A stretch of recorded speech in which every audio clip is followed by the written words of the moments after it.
அஸ்ஸலாமு அலைக்கும் மக்களே, கார் ஏறியாச்சு. நம்ம இப்போ ஜபலேனூர் ஹீரா குகைக்கு ஏற போகிறோம். காரில் ஏறிட்டோம், போயிட்டுருக்கோம். காரில் மாமா இருக்கிறார், முனாஃப் மாமா இருக்கார். அதான் மாம்.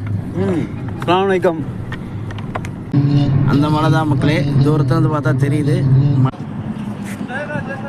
மக்களே. இப்போ நம்ம ஹீரா குகை கிட்ட வந்துட்டோம். கீழே என்ட்ரன்ஸில் இருக்கிறோம்.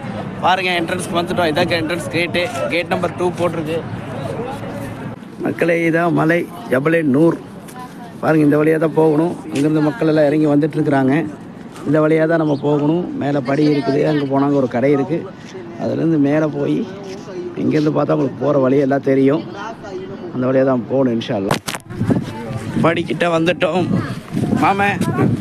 ஏறிடலாமா? ஏறுங்க ஏறுங்க. அல்லாஹ் அக்பர்.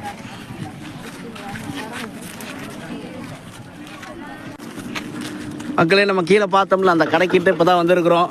இப்போ மணி சரியா 10 ஆகுது. கடைக்குள்ள போகிறோம். இந்த கேட் வழியாக போய் அந்த கேட்டு வழியாக